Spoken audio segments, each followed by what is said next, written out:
Hello everyone. A friend of mine asked me if I could do a repair on this Bissell Cleanview for him. He just said that it's not picking up and he doesn't know what's wrong with it, and I think this vacuum is just going to need a basic tune-up, and so that's what I'm going to do.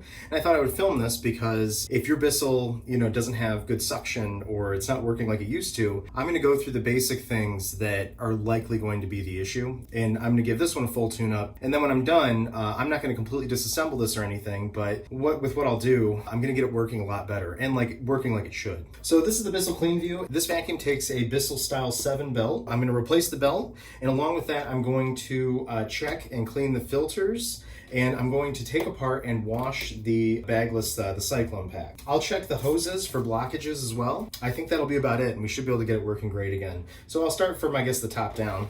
You just push that and the bin comes off. So here's a warning to maintain the filters, and I don't think he's ever cleaned the filter on this. So let's take a look at it. You have to push this to access it. Now look at the filter.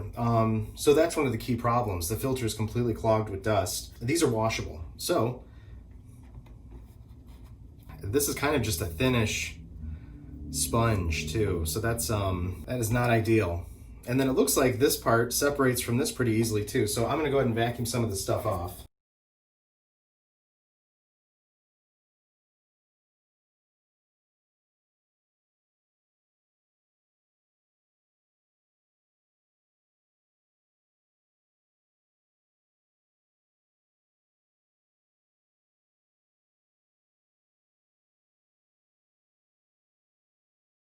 As you can see, I'm going to wash this filter, but even just vacuuming it off made a huge difference. This filter was badly plugged, so that's why the suction from the hose was so poor. Now it's going to be way, way better, but I'm going to wash this so it's going to be as good as possible. So I'm going to set this aside. And now, the only thing I did before I brought this in was I emptied this out. And I'm going to open this, and then on this model Cleanview, this opens up here, and you can see the Cyclone. It looks like it twists and unlocks. I'm actually going to wash this all out, but I am going to wash this all as one piece. These guide pins, or whatever, these pins here for the top and bottom assembly are really cheap pieces of plastic, and I don't want to break them because I really only want to have to put a belt on this and nothing else. So we'll set that aside to be washed. Okay, so this has a weird Cyclone pack here, and I see 2 screws here, and I see 3 screws here. Let's, we'll take this apart. And kind of weird the way that it's designed, and this doesn't have a regular shroud. I think Bissell was still trying to get around patents or something when they settled on this. And this isn't as good of a setup as just a finer perforated screen. I've seen stuff get trapped in these. So you want to check this often and clean it as needed. Even right now there's a piece of wood stuck there. And I think for this, all we're going to need is a Phillips screwdriver.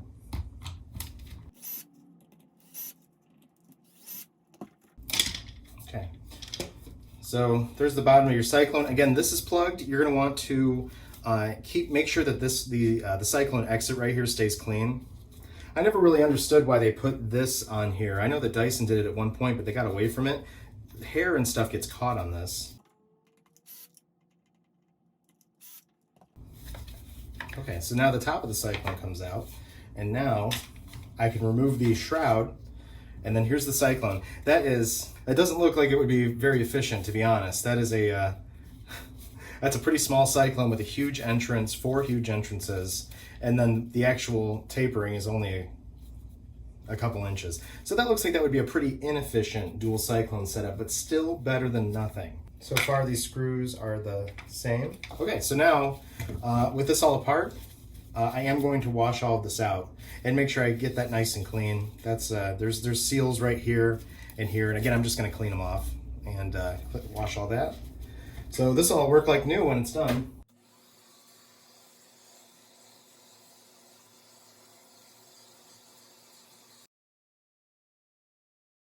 Okay, so the next thing I'm going to do is remove the brush roll and the bottom plate so that I can change the belt, so that I can clean the air path and make sure all that's nice and clear and make sure there's no crud built up around the belt area, and to clean the brush roll. There's Phillips screws all around the bottom plate. It looks like there are 6 of them.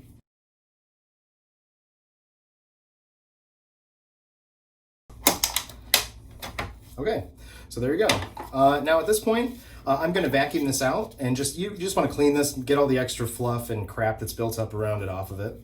Now I'm just going to I just pulled the old belt off of the motor pulley. And here's one of the things. So this belt's not broken, but it is stretched out. So when I have a new belt, I'll show you the difference. A new belt's gonna make a huge difference in how well it cleans on carpet. And then along with that, let's clean this up a little bit.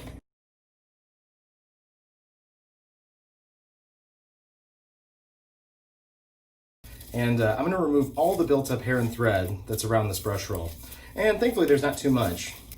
And then what I'll do too is I'm going to wipe this down with all-purpose cleaner. This still spins nice and free, so I don't have to take this apart. These aren't made to be taken apart, but you can pry off these end caps, but you risk damaging the brush roll if you do. Bissell always made it so that, unfortunately, that you just replace the whole brush roll when there was an issue.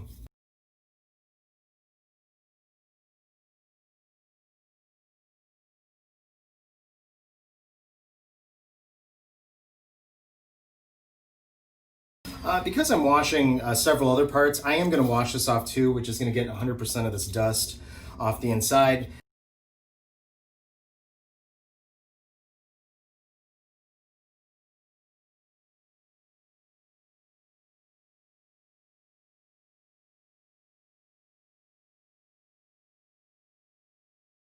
Okay, so like I said, if you're just giving this vacuum a tune-up, you don't need to go crazy, but you really want to make sure the air path is clear and there's no like built-up crud that can potentially cause issues. So as long as you don't get into the ends of the brush roll, just because I'm cleaning this now, you could spray down the plastic parts with all-purpose cleaner and then wipe them down. So this is going to take all the crud right off. Okay, so the brush roll's in good shape, bearings are good, and now it's nice and clean. It looks great.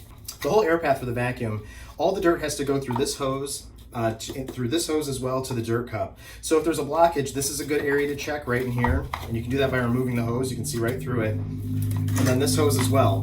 And if you need to remove this hose, like let's say it plugs up right here, you can unlock it. It just twists and unlocks. And then again, you can check the entire hose for blockages. And it looks fine. So I'm just gonna put that back on.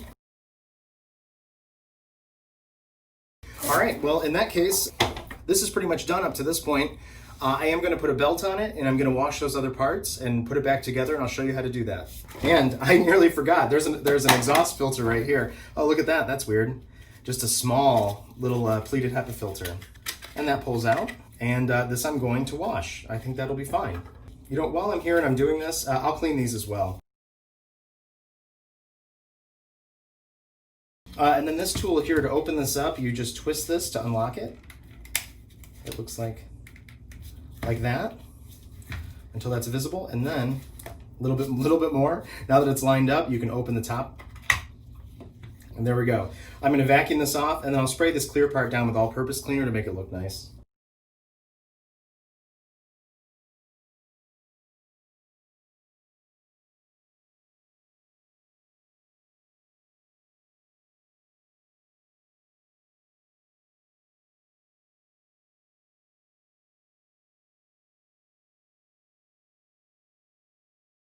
And cleaning this out like this is overkill too. Really, you can just get all of the hair and the crud that's built up around the belt and built up on the brush out, and you'll be fine.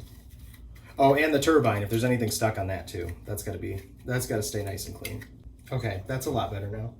And then you have to line up the ends. They can, whoops. Well, that just pulls out easily too. I might as well clean under it now that I have it out. It's actually a good place to check and make sure it's not blocked. Okay, this goes in. If you take this out, you have to make sure you line it back up. And it lines up like so. Loop the belt back on, kind of walk it back into place.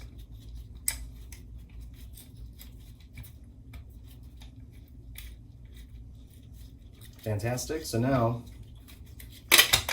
this tab here it tucks under this. Clean that. And then you just rotate this to lock it.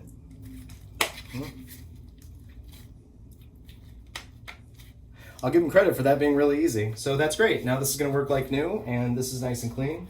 Okay, so, and this is a little excessive. This doesn't necessarily need to be washed. The bottom plate doesn't either, and neither do the wheels, wherever those went. While I'm doing some of the parts, I'll just do all of them. Then when it's all back together, it's gonna work exactly like it should. So I'm gonna wash all these and then we'll put the vacuum back together. I have washed a bunch of parts and now I'm gonna get ready to put this back together, tuning it up along the way. I've got a new belt for it. I washed both the filters and now these are 100% dry. I can put them back in. And I washed and took apart the Cyclone assembly. I cleaned all this out. And really when tuning this up, you wouldn't have to go as far as necessarily washing all of this, but make sure all the little air paths are clear. And I could see this clogging on the inside, so I think taking it apart is a good idea. On this particular one, it wasn't difficult. In fact, we will start with putting the bin back together first, and the filters. First things first, this just goes back on. It can only go on one way. Or no, it can go on any way, excuse me. And then I've got this Cyclone assembly, it's 5 screws. So I've got my 5 shorter screws set aside here. There we go. Turn the torque way down. Okay, so now that's back together, and now I just have to put the rest of the top back on. So the screen can only go on one way, and then on this one, there's a large tab and a small tab, here and here. And the rest of this just has to line up with those. So this can only go on one way. If it goes on correctly, it sets back in nicely. And then this is the same way. It has a large and small hole, and it just lines up just like that. And now there's 2 more screws right there.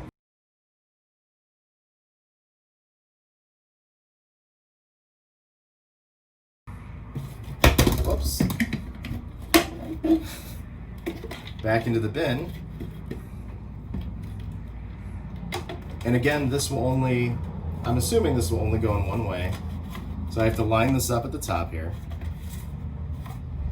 I think that's right. There we go. Hard to do this and show this on camera, and then it just twists and locks into place. And now, here, you can look at where the dirt goes in, and I'll just close this for a second. Where the dirt goes in, you want that clear, and you can see this plastic lip at the top, and the plastic lip follows the air path correctly. So that means that I've got this back together correctly. So that's good. Now I'm going to put the filter back in, and this cleaned up really well. I just washed this and with a little bit of soap and let it dry 100%. I set it on my windowsill. It took a day, and that just goes back in like that. So that looks great. And that was one of the key issues, was that filter was badly plugged up. So it wasn't, it was really reducing the suction. And this was partially clogged too. So taking this apart and cleaning this means this is gonna work the best that it can. So now I can just put this back on the vacuum. And we're already almost done. So this is the HEPA exhaust filter, and this can only go in here one way. It sets into this tray.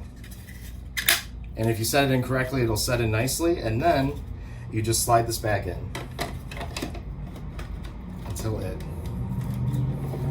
And it kind of just firmly sets into place. When I removed the brush roll, I cleaned and wiped out the base. I actually sprayed it down with all-purpose cleaner and cleaned out the cobwebs and dust that was built up in there. And while it's not perfect, it's now going to work exactly like it should. I'm going to install the new belt. The old belt was only a little bit stretched out, and I think the owner uses this mainly on hard floors. So that's not too bad, but while I'm here, if I'm tuning up the whole thing, I'm definitely going to put a new stretch belt on it because it's going to work the best it can with a new one. So I'm going to try to do this and show this on camera. There's a metal motor pulley on the back that the belt loops around.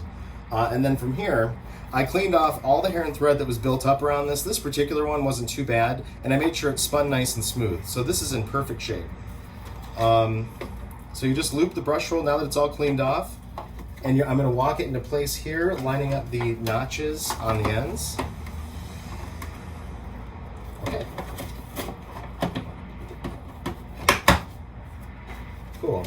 And if done correctly, it'll drop back into place like so, and then I just roll it a couple times to make sure it's okay. Cleaning this was optional, but because it fell right out when I took the bottom plate off of this, I decided I would clean it. The most important thing in this tune-up is cleaning the brush, cleaning the filters, and replacing the belt, and making sure there's no blockages. Other than that, things like cleaning the wheel assembly are optional. So I'm gonna have to put this back into place. And I see there's a notch here in the front that lines up, and then it looks like everything else just tucks in place. That keeps the wheels in place. Now that the bottom plate's back on, there are 1, 2, 3, 4, 5. There's 6 screws to replace. I've got them right here.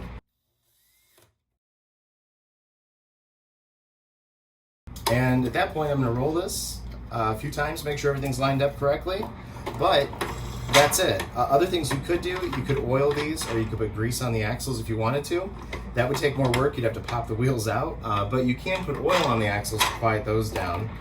And typically I do like to do that, so I probably will. But other than that, this thing is going to now pick up and work exactly like it should. So while I'm here, I actually will lubricate the front wheel axles just a little bit, and then I'm going to wipe up all the excess, and that quiets those right down. That way when the owner gets this back and they use it, they'll notice that it's working a lot better. Then the last thing I'll do while I'm here is just give this a quick wipe down.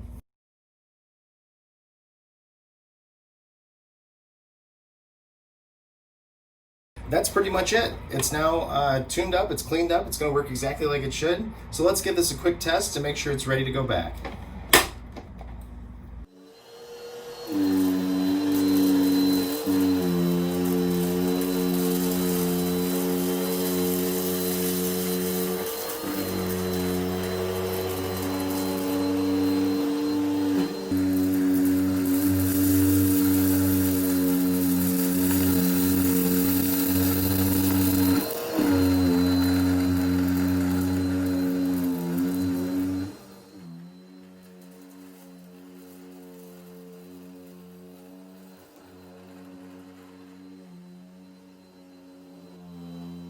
I hope this was helpful. I tried to cover all the basics of tuning up a bagless vacuum without having to replace any major broken parts. I replaced the belt, cleaned the base and brush roll, cleaned the filters, checked all the airways for clogs, and cleaned the dust separation system in the dirt cup. Although this is a Bissell Cleanview, what I did here today could easily be applied to troubleshooting any basic bagless upright vacuum. If you have any questions, feel free to ask, and as always, thank you for watching, and have a great day.